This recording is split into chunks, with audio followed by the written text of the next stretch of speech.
Shauna.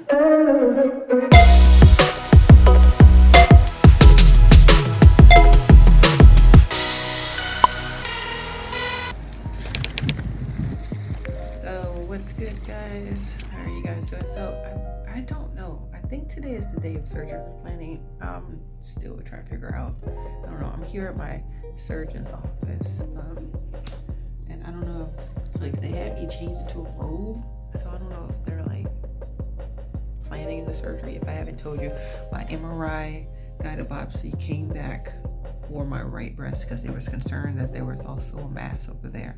They wanted to check to see if that was cancerous, and the results came back no cancer is in my right breast, so I get to keep that one, yay. But the left one is the one that we're about to take away. So I'm here at my surgeon's office. They didn't tell me why I'm here today, so I don't know. She should be coming in any minute. So maybe I'll keep the camera recording so you can listen in. I don't know. We'll see. Yeah. I'll try to get something. Oh wait, no, I don't want my breasts on camera and stuff. But we'll see what happens. Okay, so now we need to schedule your surgery. We're still planning for the left mastectomy and sentinel node biopsy. Mm-hmm. We don't need to do anything on the right. Okay, so to do the mastectomy and sentinel node biopsy, takes about an hour and a half, maybe 2 hours. You go home the same day. I'll leave 2 drains on that side, so they'll be coming out your side here. It's like a long seating tube with a little bulb at the end. That's it. Okay. I'm also going to put an ACE wrap around your chest. That's just to give you a little bit of compression to help reduce swelling and just for a little bit of comfort. You're okay to take that off. You can shower. You just have to be careful with your drains because they'll be hanging there. No heavy lifting, no strenuous activities for several weeks. You have to be especially careful for those first 2 weeks while the drains are in. Possible risk of surgery, bleeding and infection. That can happen with any surgery. If you have bleeding, you could get a hematoma under the skin, just like a big blood clot. Sometimes if that happens, you have to go back to the operating room and wash it out. Positive margins is always a risk. So if there were some cancer extending like to the skin, that might be a positive margin, meaning we didn't get it all. Sometimes we have to go back in and try to remove a little bit more tissue. By removing lymph nodes, there's a risk of lymphedema, which is swelling of the arm. It's usually very unlikely to happen with a sentinel node biopsy because we're only removing a few lymph nodes. All right, so you heard her. That was my surgeon, Dr. So-and-so. So basically, it's time for surgery.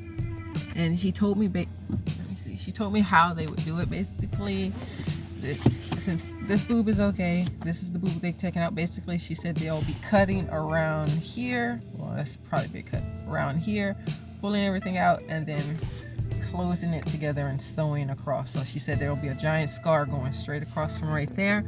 And then they will have to remove a few lymph nodes out, but because they're not removing all out, you heard, like, there's a small chance of lymphedema. So the only thing is, she showed me she said I would have to get some kind of drainage system after surgery, and that's the one I'm kind of like, drainage system.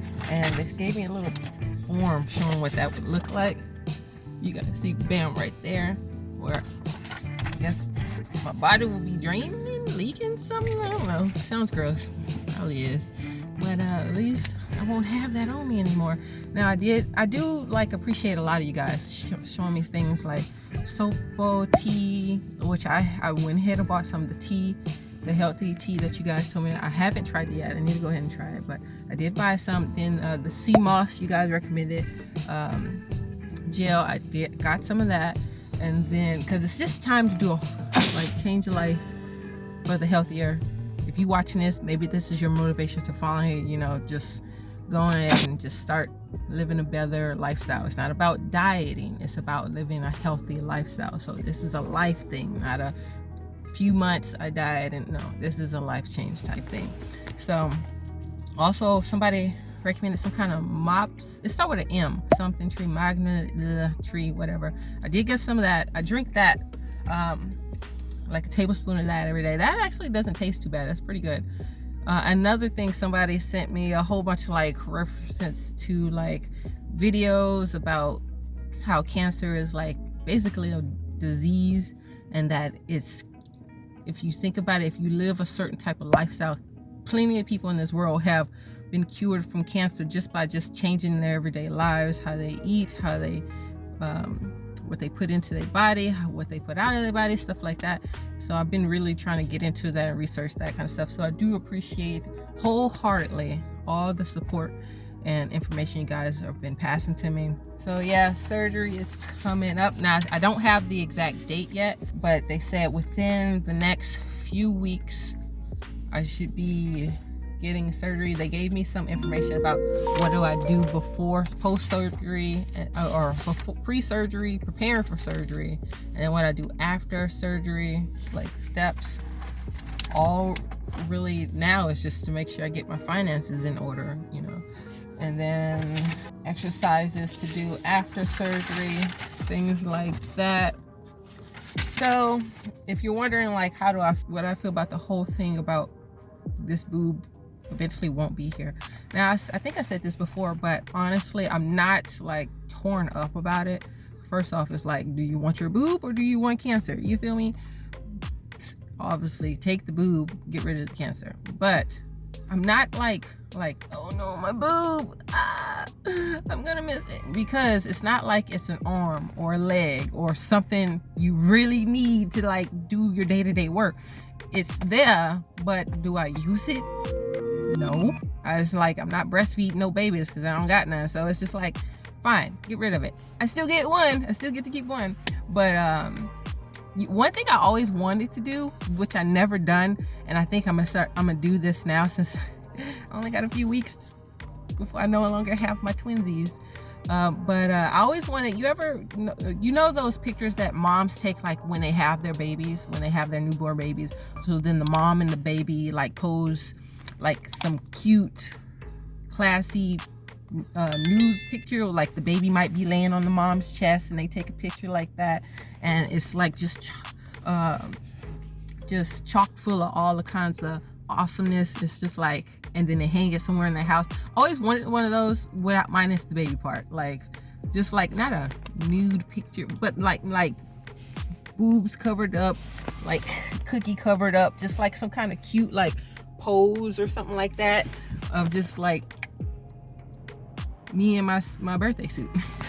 I always wanted one of those, and now that I might like not have this soon, I think I want to do that within the next 2-3 weeks, like get one of those shots done or photos done. So yeah, just to have something to remember it by, because if not, I think about it, I've never taken like a naked picture before.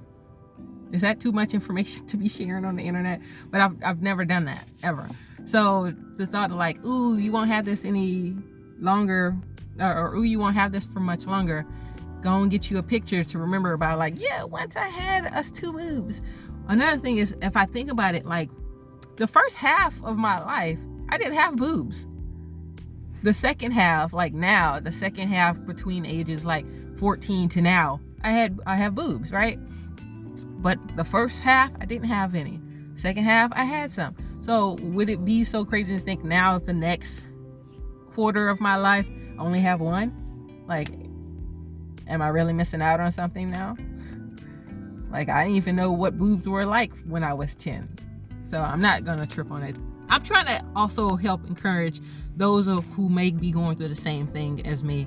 I have a very light heart about the whole situation. Some of you guys might have more of a heavy heart if you're going through the same type of thing. Just take it one day at a time. You're still alive, you're still kicking, you're still going strong. Like, let's do this together. But yeah, I think I'm gonna end it here. That's long enough, right? Yeah, so maybe the next time you get one of these updates, I'll actually be going into surgery. Like you heard her say, it's only should be like a 1 day. She said it takes the 1 to 2 hours to do the actual surgery, but I can go home the same day. I shouldn't experience too much pain. My only thing is, will I, even after doing it, will I have to do some kind of like chemotherapy or radiation? Hopefully not, because that was the whole point of. But we'll see. Thank you for watching. Thank you for tuning in with me, keeping up with this journey. And let's get it. Let's get it. Get it. Get it.